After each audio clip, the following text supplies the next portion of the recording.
Hello everyone and welcome back to my channel. It will be really great if you take a moment and subscribe to my channel below and don't forget to press the bell icon. तो आज की video में हम बात करने वाले हैं attack on Titan final season के एपिसोड 10 के बारे में। तो अगर आपने इसके पहले एपिसोड्स का एक्सप्लेनेशन नहीं देखा है तो आप प्लीज पहले वो देख लेना ताकि आपको ये वाला एपिसोड अच्छे से समझ आ जाए। और वो देखने के लिए आपको लिंक नीचे डिस्क्रिप्शन बॉक्स में मिल जाएगा। तो ये जानने के लिए कि इस एपिसोड में क्या दिखाया जाता है, ये वाली वीडियो को एंड तक जरूर देखना। तो बिना देरी करे वीडियो को स्टार्ट करते।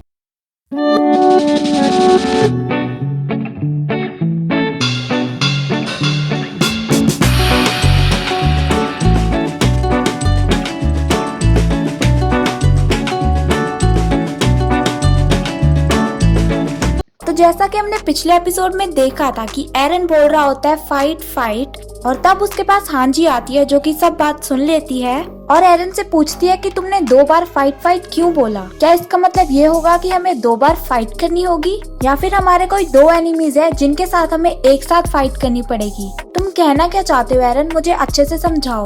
और तुम पहले तो कभी ऐसे नहीं थे, और मुझे याद है पहली बार जब हमने उस ब्रिज पर बात करी थी। और इसके बाद 2 साल पुराने एक सीन को दिखाया जाता है जिसमें एरन और बाकी सब उन मार्लिन से मिलने जाते हैं अपने पोर्ट पर, जो कि अब अच्छे से बन चुका है। और वहाँ पर उन लोगों के पहले गेस्ट होते हैं हिजुरू आइलैंड के लोग, और हिजुरू आइलैंड की चीफ उनसे मिलने आती है और वो सबसे बात कर उनको एक क्रेस्ट के बारे में बताती है जिस पर एक सिंबल होता है। और उस सिंबल को देख के मिकासा को कुछ याद आता है और फिर एरन मिकासा को कहता है कि तुम्हें भी उस सिंबल को दिखाना चाहिए, पर मिकासा उसे कहती है कि नहीं, मैं नहीं दिखाऊंगी, ये मेरा सीक्रेट है। पर एरन कहता है कि कोई सीक्रेट नहीं है और उसे फोर्स करता है। तब मिकासा वो सिंबल को दिखाती है और हिजुरू आइलैंड की चीफ उस सिंबल को देखकर कहती है कि ये एक बहुत इंपॉर्टेंट सिंबल है जो तुम्हारे हाथ पर है। और फिर वो सबको एक कहानी सुनाती है अपने एंसेस्टर्स के बारे में कि उन एंसेस्टर्स का एक बेटा था जो कि इस आइलैंड पर गलती से रह गया था, और जो मिकासा है वो उनके रूलर की डिसेंडेंट है, यानी कि वो हिजुरू आइलैंड की अगली रूलर बन सकती है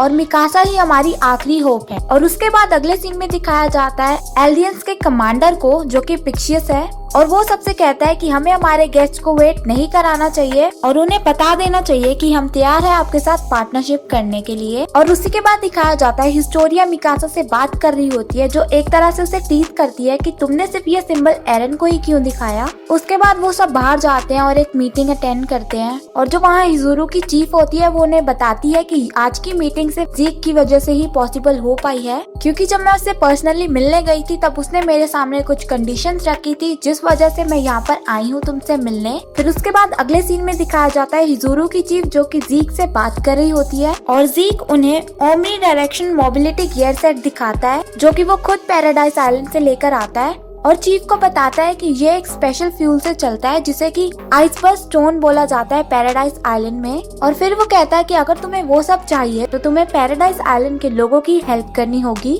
और हिजुरू की चीफ उसे एक अपने लिए प्रॉफिट समझकर हाँ कर देती है और पैराडाइज आइलैंड के लोगों से मिलने के लिए आती है। और ये सब सोचकर हांजी सोचती है कि यलीना ने सही कहा था कि ये बहुत लालची है। उसके बाद हिस्टोरिया उस चीफ से पूछती है कि जीक ने तुम्हारे सामने कौन सी कंडीशंस रखी थी। तब हिजुरू की चीफ उन सबको बताती है कि जीक ने मेरे सामने 3 कंडीशंस रखी थी, जिसमें पहली कंडीशन थी कि हमें रंबल करना होगा, जिसका मतलब कि हमें तबाही मचानी होगी पूरी दुनिया में, जिससे हम दुनिया को दिखा पाए कि एल्डियंस कितने स्ट्रॉन्ग है और उनके सामने कोई भी कुछ नहीं कर सकता। और दूसरी कंडीशन में हिजुरू आइलैंड के लोग पैराडाइज आइलैंड वाले लोगों को ही हेल्प करेंगे, जिनमें वो उन्हें न्यू टेक्नोलॉजी, वेपन्स, एजुकेशन और नए नए गैजेट्स देंगे ताकि वो अपनी डेवलपमेंट कर पाए। और थर्ड कंडीशन ये थी कि हम एक रॉयल ब्लड टाइटन को एक फाउंडिंग टाइटन के साथ यूज करेंगे जिसकी मदद से हम सारे टाइटन्स को इजीली कंट्रोल कर पाएंगे। और सभी कंडीशंस बताने के बाद हिजुरू आइलैंड की चीफ उन सबको कहती है कि अगर हम तुम्हें सारी टेक्नोलॉजीज प्रोवाइड कर भी दें तब भी तुम सारी दुनिया से 100 साल पीछे चल रहे हो और तुम्हें उन लोगों के लेवल तक आने में 50 साल लग जाएंगे हमारी हेल्प के बाद, और उसके लिए उन्हें हर 13 साल में शिफ्टर को चेंज करना पड़ेगा जिस वजह से जो रॉयल ब्लड है उसको बीस्ट टाइटन को इनहेरिट करना होगा, यानी कि हिस्टोरिया को बीस्ट टाइटन को इनहेरिट करना होगा। और ये बात एरन और बाकी सब नहीं चाहते।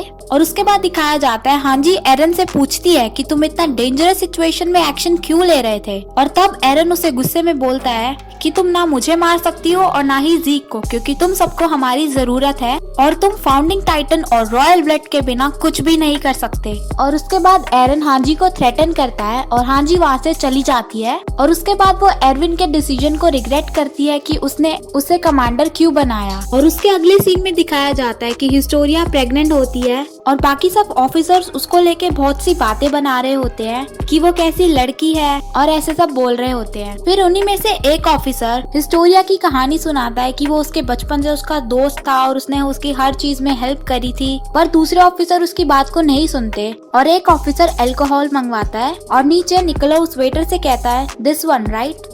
और उसके अगले सीन में एक पुरानी स्टोरी दिखाई जाती है जहाँ कोनी, एरन, मिकासा, जीन और बाकी सब लोग काम कर रहे होते हैं जो कि ट्रेन का रास्ता बना रहे होते हैं और सभी बहुत मेहनत से काम कर रहे होते हैं। और फिर वहाँ हांजी आती है और उन सबको एक न्यूज देती है कि जो हिजुरु आइलैंड के लोग हैं अब वो हमारी हेल्प नहीं करेंगे, क्योंकि उन्हें लगता है कि जो पूरी दुनिया है वो एलियन से डरती है और इसलिए उनको हमारी हेल्प करके कोई भी फायदा नहीं होगा, तो इसलिए वो हमारी हेल्प नहीं करेंगे। और एलियंस के पास बस एक ही रास्ता बचता है जो कि है तबाही का, जो कि हम सब इस सीजन के स्टार्टिंग से देखते आ रहे हैं। और फिर उसके बाद एरन बोलता है कि मैं अपना टाइटन शिफ्ट करने के लिए तैयार हूँ, पर मेरे बाद टाइटन को इनहेरिट कौन करेगा। तब मिकासा उसे कहती है कि मैं करूँगी। फिर उसके बाद जीन कहता है कि मुझे करना है और फिर कोनी कहता है कि मुझे करना है। और फिर फाइनली साशा बोलती है कि मुझे इनहेरिट करना चाहिए टाइटन को। और सब इसके साथ साथ अपने रीजंस भी देते हैं, पर एरन सबको बोलता है कि तुम में से किसी को भी टाइटन नहीं बनना चाहिए, क्योंकि तुम सबको अपनी पूरी लाइफ जीनी है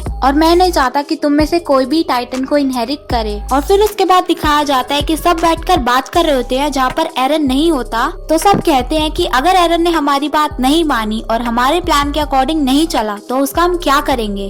तब मिकासा बोलती है कि एरन ऐसा कुछ भी नहीं करेगा और हमें ऐसा कुछ करने की जरूरत नहीं पड़ेगी, क्योंकि एरन हम सबसे प्यार करता है। और उसके बाद कोनी कहता है कि तुम्हें सच में ऐसा लगता है मिकासा, जब साशा मरी थी तब वो हंस रहा था, तुम बताओ उसके मरने में ऐसा क्या फनी था। और उसके बाद कोनी बहुत ज्यादा गुस्से में होता है और कोई भी उसके बाद कुछ नहीं बोल पाता।